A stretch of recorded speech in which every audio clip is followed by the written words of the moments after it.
Olá, estudantes do segundo ano! Vamos embora continuar a dançar, só que hoje a dança é diferente. Hoje, ó, balé.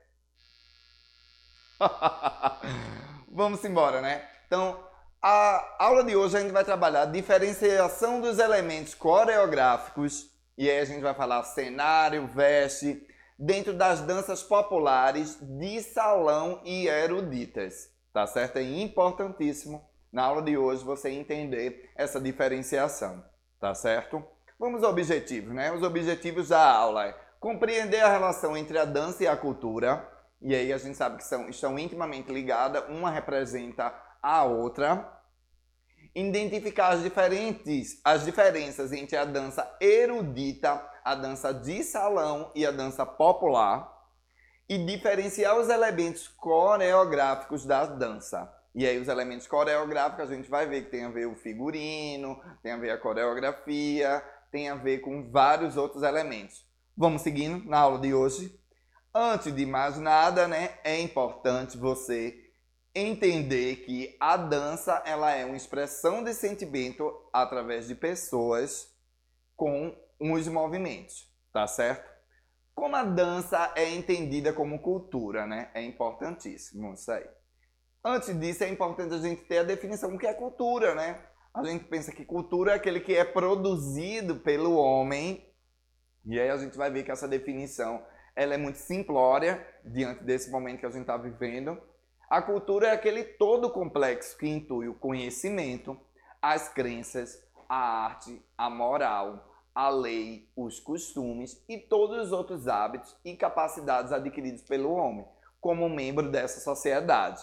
Então, Edward Tylor, ele traz esse antropólogo britânico, ele traz essa definição abrangente sobre o que é a cultura. E a partir daí você entende também a dança. Tá certo? Sempre levando que a dança, ela vai receber essa cultura, ela vai ser um reflexo dessa cultura diante desses conhecimentos, dessas crenças, dessa arte, dessa moral, dessas leis e dos costumes. Vamos seguindo, né? E aí, gente, a gente tem essa foto daí. Eu queria que abrisse a tela bem grande e você parasse aí 5 segundinhos para refletir o que é essa dança. O que seria essa dança, né?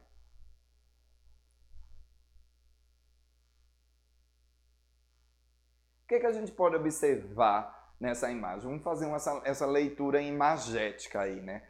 A gente observa que a gente tem... Não dá para identificar algumas se são mulheres, né? Se são homens que estão vestidos, mas eu acho que provavelmente são mulheres, né? Acho que deve ter... Tem meninos, parecem, né? A gente observa que tem pessoas que são negras, daí fica bem característico. De onde seria essa dança?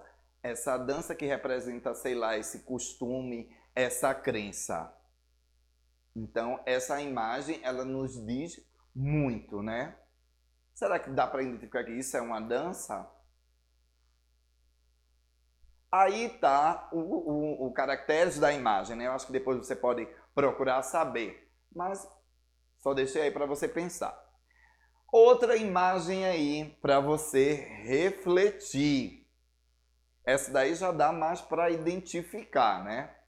A gente observa que tem mulheres com saia, a gente tem um cavalheiro ali, né? Um homem representando a figura de cavalheiro ali de costas, né? E aí a gente observa também o cenário que está por trás das mulheres dançando, a questão da expressão do sentimento, o figurino característico, né? Que a gente poderia dizer, sei lá, será que é uma dança mexicana, colombiana? A gente imagina aí, né? Mas vamos lá, né? Pensar um pouquinho, né? Então, trouxe isso. Danças populares e danças eruditas. O que vem a ser essa dança populares e eruditas?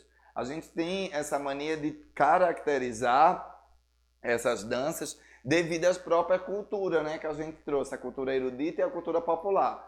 A erudita que a gente traz do ideal etnocentrista, né? Etnocentrista, eurocentrista, da cultura clássica, da cultura europeia. E a cultura popular, ela está extremamente ligada aos costumes, ao folclore de uma região, de um grupo de pessoas da sociedade, né? Então vamos lá, cultura erudita, né? É aquela considerada superior, normalmente apreciada por um público com maior acúmulo de capital, e seu acesso é restrito a quem possui o necessário para usufruir dela. E aí a gente já observa que na dança a gente tem vários espetáculos como as óperas, que é uma encenação, mas que utiliza também da dança, né?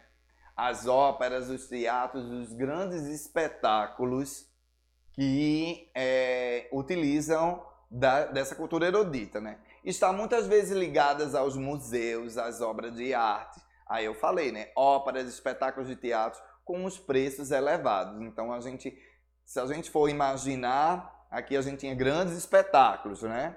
Mas aí a gente pode imaginar também os grandes espetáculos da Broadway. Então, levando para os Estados Unidos, né? Na Europa a gente tem as óperas, a gente tem os grandes festivais de dança onde tem toda essa questão da encenação. Vamos lá agora também, né? Falando sobre cultura erudita, né? Existem projetos que levam esse tipo de cultura até as massas, colocando a preços baixos ou de forma gratuita. Concertos de músicas clássicas e projetos culturais. A gente aqui em Recife a gente tinha uma cena bem interessante onde a gente tinha isso. A gente tem o Janeiro de Grandes Espetáculos, né? Isso. A gente tem as apresentações nos museus, a gente tinha algumas apresentações que foram a parque aberto. Não é do tempo de vocês, né? Que tinha no 13 de maio aqui, mas a gente tinha também agora ultimamente no Parque Dona Lindu. Agora a gente já não tem mais nada, né? Devido à questão da pandemia. E eu espero que a gente tenha daqui a alguns anos, né? Como o acesso a esse tipo de cultura fica restrito a um grupo pequeno, que é o grupo, teoricamente, de uma classe social muito mais elevada, ele fica ligado a esse poder econômico, né? Porque geralmente são caros os espetáculos e aí você precisa ter um poder aquisitivo maior, né?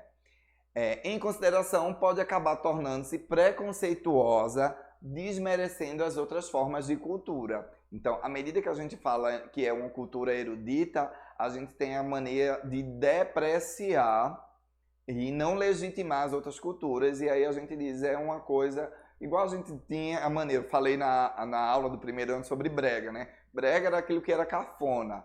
Então, quando a gente se coloca na cultura erudita, essa maneira de depreciar as outras culturas, tá certo? E aí a dança erudita, né? A gente lembra logo de que o balé aí, a gente tem o Lago dos Cisnes, essa figura é excelente, vê que plástica. E aí a gente tem toda essa questão, se a gente for pensar no cenário, no figurino, na cenografia, nas músicas também, e também na estética clássica, né? E aí a gente tem a estética clássica, a gente vê a representação de bailarinas, pontas de pé, então todo um cuidado, há toda uma preparação para essa dança erudita daí, né? Aí tem outro exemplo, eu acho que é o Fantasma da Ópera, tá certo? E aí ele está mostrando justamente a ópera, né? Então, toda essa questão da cenografia, né? A gente nem imagina que isso aí é um teatro, né? Parece uma foto de um filme onde a protagonista está fugindo aí, né? Então, perfeito. Então, essa dança erudita, ela traz todas essas questões, né?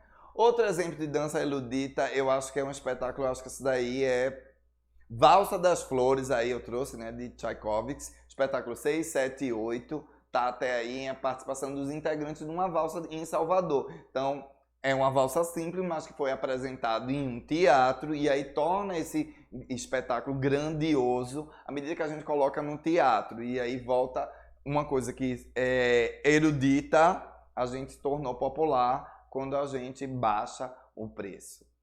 Tá certo?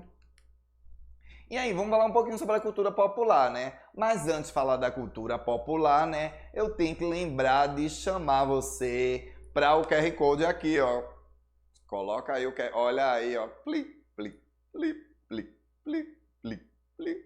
Então, coloca teu celular aí para você tirar as dúvidas, saber mais sobre a dança popular, sobre a dança erudita, sobre a cultura popular, a cultura erudita relacionada à dança. Então, se você quer saber mais um pouquinho, baixa aí o QR Code, vai estar justamente aí o fascículo aí para você, ok? Mas vamos lá, continuando. A cultura popular é aquela de estilo musical e de dança, de crença, de literatura, de costumes, artesanatos e outras formas de expressão que é transmitida por um povo, por geração e geralmente de forma oral. É aquilo que vai passado de igual às crendices populares, né?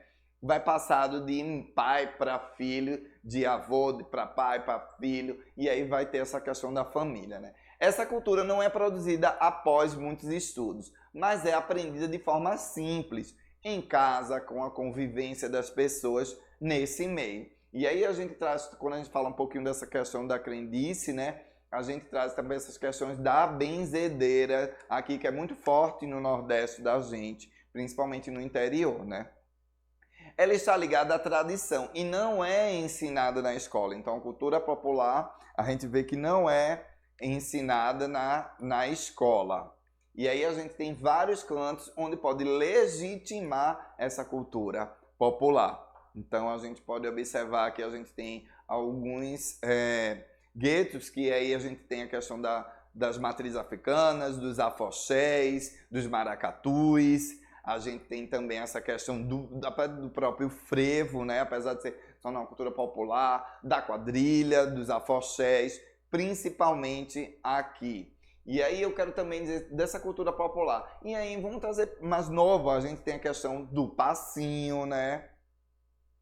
A gente tem a questão também das culturas das comunidades, né? Alguns dizem a cultura de favela, da questão da grafitagem, onde isso é muito cultural e é expressivo, principalmente no subúrbio pernambucano, né? Então, das grandes metrópoles das cidades, né? A cultura popular, ela é muito contemporânea, pois ela resiste ao tempo e raramente se modifica.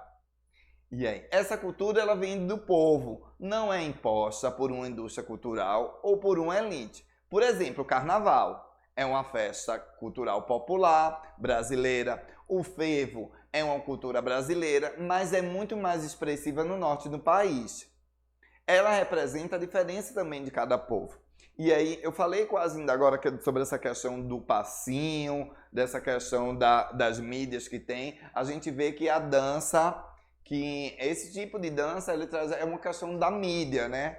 E aí, ele se torna popular, se torna uma cultura de massa durante esse momento, mas depois de um certo tempo, ele vai sendo esquecido. Então, nesse momento, ele é uma cultura de massa, uma cultura popular que vamos dizer, difundida muito na mídia, né? A gente vê agora a questão dos vídeos, dos TikTok, dos aplicativos, que aí a gente pode observar essa massificação. Mas depois de um certo tempo, eles são esquecidos. Tá certo?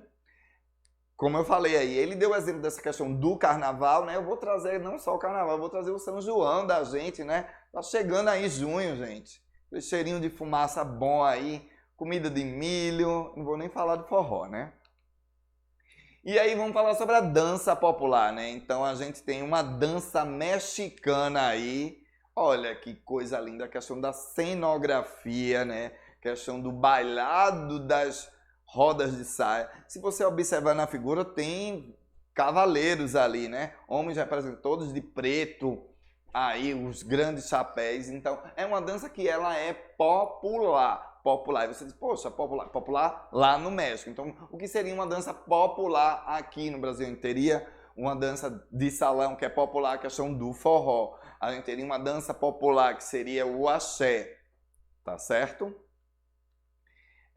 Outra dança popular eu trouxe, eu acho que são os boizinhos de São Luís aí, ó. Os boizinhos, essa figura onde mostra essa questão da cultura do boizinho, que mostra que é estritamente popular, principalmente no Maranhão e no Pará. O boi que a gente tem daqui é diferente dos boizinhos de lá, mas não deixa de ser uma variação, tá certo? E aí, gente, eu trouxe outra cultura popular, mas eu quero que vocês adivinhem nesse quadro daí o que seria essa cultura popular, essa dança popular, né? É uma pintura de Irene Medeiros, é um retrato fiel do pastoril. Como é que você consegue identificar que é do pastoril, gente? Você vai observar na figura que a gente tem meninas que estão dançando de vermelho, do outro lado de azul. A gente tem uma Diana aí no meio, que é metade azul, metade vermelho. Então é outra cultura popular que é característica principalmente daqui do Nordeste, tá certo? Trouxe uma que é bem mais característica da gente, né? O chachado. Chachado, aí o chachado que é representado muito bem com essa questão dos cangaceiros e também com a figura de Lampião e Maria Bonita, tá certo? Eu acho que a aula de hoje daí, a gente vai retomar isso daí, pensando só um pouquinho sobre cultura popular. Quais seriam essas outras representações da dança da cultura popular? Existem inúmeras, gente. A gente tem o cavalo marinho, a gente tem o maracatu, a gente tem a quadrilha, a gente tem os boizinhos, a gente tem